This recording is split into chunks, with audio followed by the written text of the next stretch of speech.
Police কাউকে arrest করলে আমাদের কাছে অনুমতি নিয়ে করতে হবে।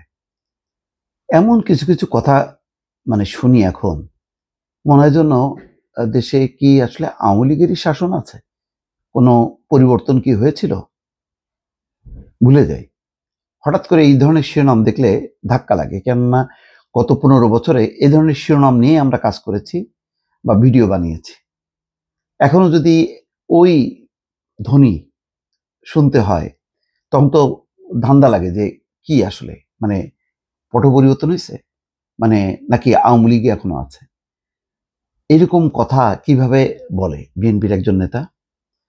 দেখেন, সেই রিপোর্টটা কয়েকটা গণমাধ্যমে আসছে। কে কি করেছে, কে আওয়ামী লীগ করেছে সেটা না। সবাই আমাদের মানুষ, সবাই চৌরঙ্গীর মানুষ। এদের পুলিশ অ্যারেস্ট করতে হলে আমাদের কাছ থেকে অনুমতি নিয়ে করতে হবে। কেন? আওয়ামী লীগের যাদের বিরুদ্ধে অভিযোগ আছে তাদেরকে গ্রেপ্তার করলে সমস্যাটা কোথায়? কি করতে হবে না হবে এটা পুলিশকে তো ডিকটেট করতে পারে না। তাদের যদি কোনো আপত্তি থাকে সেটা থানায় গিয়ে বা প্রশাসনের কাছে তারা বলতে পারে নিয়ম মাফিক। কিন্তু কারো কাছ থেকে অনুমতি নিয়ে পুলিশ অ্যারেস্ট করবে, এটা কোন ধরনের? এটা কি মগের মুল্লুক নাকি? বলছে যে এর বাইরে যদি একটা মানুষকে গ্রেপ্তার করা হয়, আমরা থানা ঘেরাও করব সবাই মিলে। কিডা কোন দল করেছে এটা দেখার বিষয় না। আঞ্চলিক ভাষায় কিডা কোন দল করেছে এটা দেখার বিষয় না। এমন বক্তব্য দিয়ে ফেসবুকে ভাইরাল হয়েছেন কুষ্টিয়ার কুমারখালী উপজেলা বিএনপির এক নেতার ভাই ও সরকারি কর্মকর্তা। শুক্রবার রাতে ফেসবুকে 1 মিনিট 22 সেকেন্ডের এমন বক্তব্যের একটি ভিডিও ছড়িয়ে পড়লে এ নিয়ে ব্যাপক আলোচনা সমালোচনা শুরু হয়। স্বাভাবিক, এগুলি তো কোনো ভালো আওয়াজ না।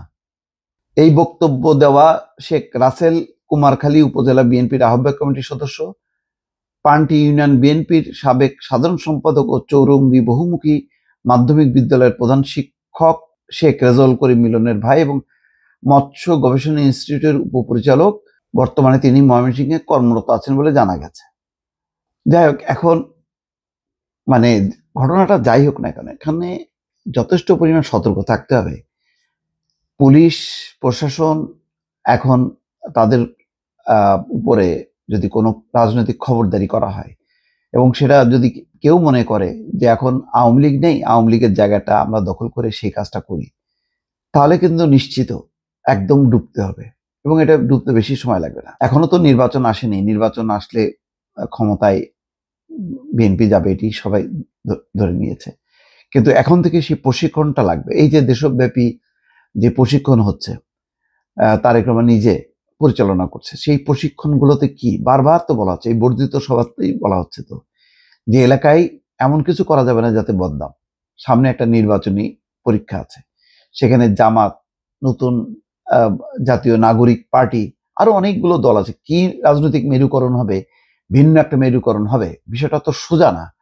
এবং তারেক রহমান যথার্থই বলেছেন যে নির্বাচনটা যত সোজা মনে করছে বিএনপি নেতা কর্মীরা, বিষয়টা অত সোজা না, যথেষ্ট কঠিন এবং এটার জন্য প্রস্তুতি নিতে হবে। সেই প্রস্তুতিটা কি? মানুষ যাতে মনে করে যে না, একটা পরিবর্তন হয়েছে এবং তাদের সেই চাঁদাবাজি, দখলবাজি, থানা যে মামলা বাণিজ্য এইসব থেকে যদি নিবৃত্ত না হয়, তাহলে মানুষ খুব সহজে কিন্তু বুঝে যাবে যে এটা তো আর এক আওয়ামী লীগ। তো মানুষ আওয়ামী লীগের এই কাজগুলি যদি পছন্দ করতো, তাহলে তো আওয়ামী লীগকে সরানোর জন্য মানুষের রাস্তায় নামতো না। তো সুতরাং সামনে কঠিন পরিস্থিতি, সেই কঠিন পরিস্থিতিটা যদি এখনই বুঝতে না পারে, তাহলে কিন্তু বিপর্যয় সামনে বড়ভাবে, এটা নিশ্চিত করে বলা যায়। ভালো থাকবেন। আল্লাহ হাফেজ।